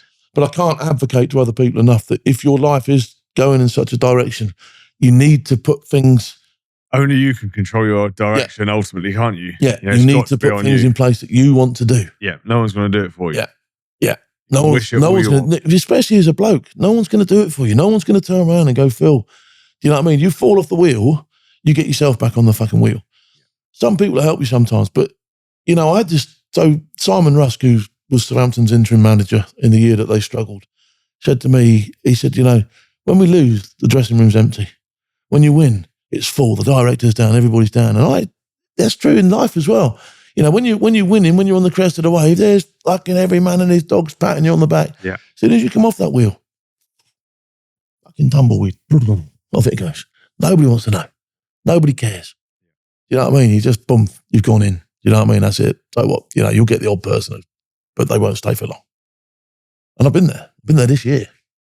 You know what I mean? I've been there this year. The people that have really got your back, though, who will turn around and definitely do. And you definitely do. And I help out. And I am blessed. I've got a nucleus of people who look after me and know when things are wrong. Do you know what I mean? And I've got, similar to yourself, you've reached out a couple of times, and I know that. Do you know what I mean? I know there's people out there that have got my back and will help you get back on your feet. But there's also people trying to rip you off your perch as well. Like, do you know what I mean? Yeah. Well, more for them because if you're hell bent on watching other people fail and trying to drag them down, there's a lot more about them and the position they're probably in than it does. Well, I had I had a situation this year where, we were bridging gaps. And then I know that people couldn't invest as far as they wanted to invest and all that sort of stuff. And I understand that, and that was fine. But when I find out that one person in particular would have spent 40 grand on a lawyer to fucking destroy you, as opposed to put 10 grand in to help you bridge a gap at the end of a month, that's wrong, is it? But that's the mentality of some people. Do you know what I mean? They pay 40 grand to destroy you completely. Yeah. Sooner than give you 10 to help you get over a fucking hurdle. Do you know what I mean? That's like, where the... And I couldn't get my head around that. No, it's mad, isn't it? Couldn't get my head around that. You know what I mean? I really couldn't. And that's what you're up against sometimes. When you go to bed at night, do you have any regrets or anything, or are you going to bed peaceful at night? No, I'm quite. Look, I've done things in my life that I'm not proud of. I've done things that I shouldn't have done, and I've been an absolute. You've owned them, but I have owned them. By owning them, you make peace with them. It won't make what you did right. It never will. But if you can learn from that, and if you can help other people learn from that, that's a big thing for me now as well. I'm in a really, really healthy position where, I can approach the military. Rolly Walker. I was in the trees with Rolly. Do you know what I mean? I was on the same selection as Rolly. I can speak to Rolly on a level where I actually know the bloke. Do you know what I mean? He's a great guy, right? He's a great guy. So he's the top of the tree in the military, CTS or whatever it is they call him now, right? I can also walk into Harrogate with a soldier that's been there for a week and sit there and clean his weapon with him. Do you know what I mean? It's a unique position to be in. I can talk to people on a level, at any level. Do you know what I mean? At any level in the British military, I can sit down and I can have a conversation. And that's a blessed place to be. It really is. Do you know what I mean? There's people, if I'd have sort of like gone down this road of being an honorary colonel or something like that, people have still got to stand up when I walk in the room and all that sort of stuff. I don't want that. All the stuff I do with the military is done as a bloke, as a trooper. Yeah. And that's what I want to be. But I realised that because of the stature that I've got now, which isn't huge, but it's enough that I know that I can still talk to the people at the very top who I know. Do you know what I mean? I know them. Yeah. It's a fucking great place to be. It's wicked. It really is. And if I can make some difference, if I can help other people, if I can make people's lives better, and I'm never going to do the thing where I slag the military off. You could go on about the food and the rats in the block, and I could go and take photographs of Welly Barracks and all the rest of the stuff that goes out there. I'm not going to do that. If I've got a major problem and I see something going wrong, I will approach someone like the Army Sergeant Major and say, you might want to have a look at that. Do you know what I mean? I don't need to do that publicly. But what I do want to do is I want to promote the military in the best light possible. A, to try and attract people in, but B, to try and retain those that are there, because I know how fucking hard it is when you get out. And the grass isn't fucking greener. But it is. It's greener on your side. It's not greener on this side. I can tell you that now. Do you know what I mean? It ain't greener on this side. Yeah. And you've got a marvellous opportunity. We're going to go into a period now where you're going to get a lot of bang for your buck in the military. You're going to be going to do some really cool stuff in the next 10 years. Do you know what I mean? So it'd be a great time to be in. Do you know what I mean? It's come round full circle again. The gongs are going to start going back up. And it always is, And even at that, you get to travel the world for free. You got so many opportunities in the military. Like, where else can you go skiing for 100 quid? Yeah, exactly. From weeks all inclusive. Like, the one AT, of many perks. Like, and again, like when tours end up coming about, and the war of terror, Afghanistan and Iraq, like, rest in peace to the guys that are no longer with us and the guys that have suffered after. But again, it's the experiences you have from it. There's such a small the friendships you make, the whole thing. The whole thing is just think twice before you fucking start signing off and doing that sort of stuff. Yeah. Do you know what I mean? Yeah. If you don't like where you are, if you genuinely don't like where you are, find another job within the system. And also, there's plenty of stuff to do. Look at yourself. Like, are you unhappy, like as a whole, or are you just having a bad moment? If you're just having a bad moment, that's a big thing. I mean, you can have bad moments. You can have. I've had bad moments. Yeah, but don't throw your career away. And definitely, if you're a bloke watching, don't sign off for a woman. I didn't. Just a lot of friends. No, I know what you're saying. Yeah, no, absolutely. Of friends have, and then they're like, their missus leaving me. Like CSA and stuff like that gets weighs blokes down, and there's always a way. If you want to continue, there's always a way. Yeah, own your shit. And there's always a way to get on with it. Do you know what I mean? Be honest. Tell people you've got problems. Talk about your mental health. That was a big thing for me in my day. Mental health was absolutely taboo. No, I think you couldn't talk about it. In fact, to the point that you almost felt like, if I say to people I'm struggling here, they're just going to go, you're just trying to make up an excuse for your behaviour. And I genuinely still feel like that now. I so struggle with talking about stuff, even though I've got probably, with the sexual abuse that I suffered as a kid, I've probably got quite a deep catalogue of shite going on in there. Like, you know what I mean? But I've always tried to deal with it myself. And it's only in the last few years that I've started talking about it publicly. And I've done it twofold. A, to help myself, but B, to try and help other people as well. Because if you haven't got mental health yourself, that's fine, but you still need to be able to empathise with those that have. Yeah. Do you know what I mean? And I remember, I've heard conversations of blokes go, fuck it, just weak, man up, all that sort of stuff. No bollocks. Yeah, absolutely bollocks. It's not weakness at all. Nobody wants to be like that. Nobody, you know what I mean? And if it's fixable, it's fixable. Nobody more so than that person that is sat there. Yeah, because and then what you're doing, you just make them insular by them thinking that if you broker it with them, they're fucked. Do you know what I mean? So yeah, it's one of those things. I had a conversation with a brigadier about it the other day. I told him I've struggled this year. The black dog went on my shoulders this year. Do you know what I mean? And it can happen at any time to anybody. Do you know what I mean? Don't think because you've never had it, you're out of the woods. Because all of a sudden, I always say you're 2 poor decisions away from a fucking catastrophe. Do you know what I mean? Yeah. You have too much to drink, you clout someone, you're in the shit. Boom, your whole life's over. Do you know what I mean? And that's how quick it can go. Yeah. That's how quick it can go. But you're also 2 good decisions away from putting it right. And the number 1 decision has to be you own it yourself. Yeah. And the number 2 decision has to be you speak to someone else. Those are the only 2 things you've got to do. And you're on the back. Yeah, have a look at the chest. There you go. Do you know what I mean? And you're off. Yeah. You're up and running again. Do you know? Yeah, absolutely. People we live in a world where everything's so materialistic, isn't it? Whereas, but if you can breathe, you're good health. Yeah. Your health is your wealth. My health is my wealth now. Do you know what I mean? You get to a stage where you realise you've got what you've got. Nothing wrong with trying to improve that lot to a point, but actually my main focus now is my missus, my dog, my kids, myself. Yeah. Do you know what I mean? Because stress is a huge killer of people. Do you know what I mean? Stress will kill you. Yeah. I'm not making it up. Do you know what I mean? And I've nearly, I've had the high blood pressure, I've had the hypertension, I've got this, I've got that. Do you know what I mean? I've had the low testosterone, all these sorts of things that, the menopause. It's a thing. It is a fucking thing. And it had me on my fucking knees. Like, do you know what I mean? Go and see the doctor. Stop looking online. Stop self-diagnosing. Stop fucking reading all this fucking shit. Stop looking at influencers that are flexing and going like that, because that ain't you. That's you. Do you know what I mean? Yeah. Look at you. Go and see the doctor. He'll tell you what's going on. Yeah. And let's touch on what I say about health as well. Weight. You lost a lot of weight over the last couple of years as well, hadn't you? Yeah, it's come down. I put a little bit back on last year, but it'll come off again. I need to get on a program where it steadily comes off, because I keep crashing it off to fight. And then I'll crash it back on again, because as soon as I'll be fighting, I've got nothing to train for. I'll go back on the kebabs and the booze. You know what I mean? So it's not great. But I am, this year I'm taking it really seriously. I've gone and seen a doctor. I've had all my bloods done. I'm having my bloods done every fucking 6 weeks at the moment. I'm taking diet seriously. I'm taking my training seriously. Overdoing it at my age is a huge thing. Do you know what I mean? You think you can go in, you think you're 20 again. Yeah. Do you know what I mean? And you're like, geez, why doesn't that work? It doesn't work because it just doesn't work anymore. You're too old. Do you know what I mean? You've got to own that as well. Yeah. It's not to say that you can't do the things you want to do. And look after what you got. If you're in your 40s, and I sort of came off the wheel in my 40s a little bit, and that's why I'm probably behind the curve now. But I've still got an engine in there, still works. Yeah.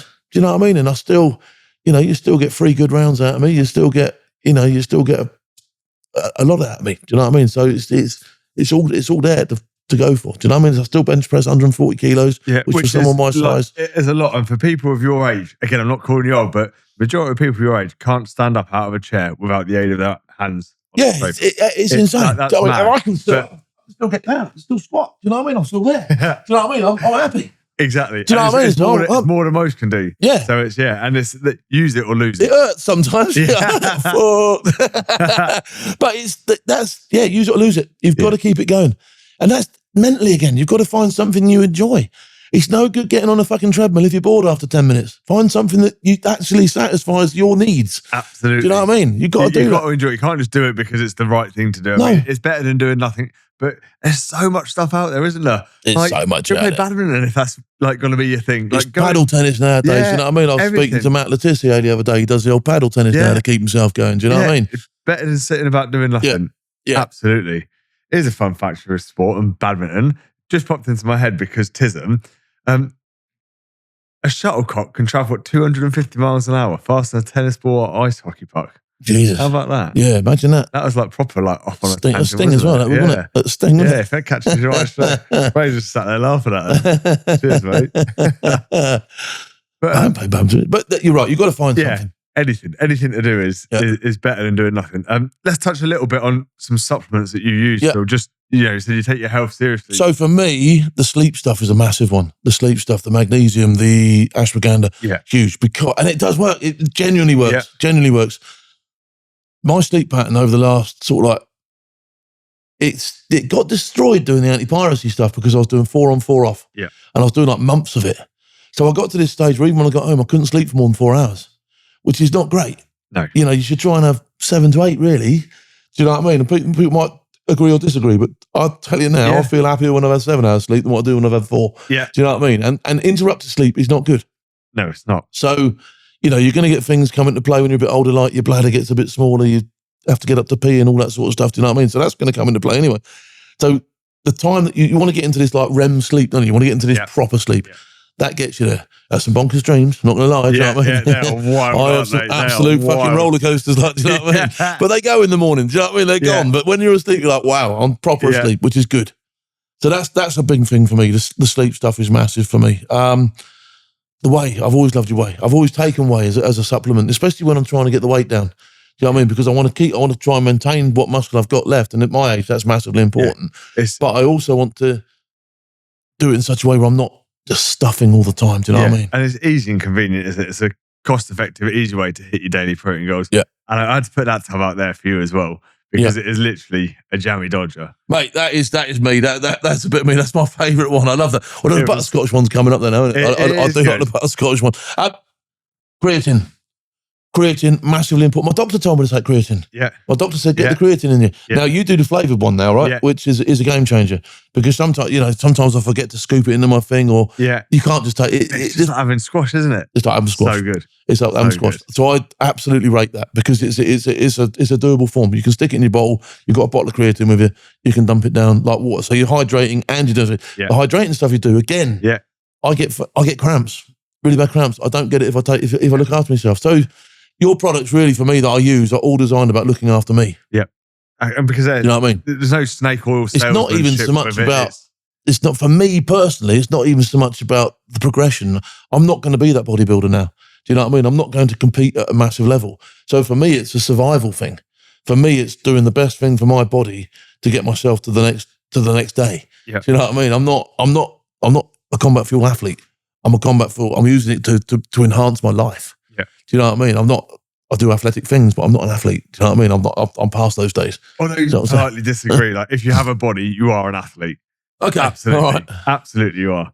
How many guys or girls are going around still boxing, sparring with free power? Like, it was good. I enjoyed it. I'll give you some footage to bang on here. Fraser, edit this in. It was fun. Yeah, I will. I'll send you a little clip of me getting my head kicked in by paratroopers. Love it. Before we finish the film, we've got one bit of advice for your younger self.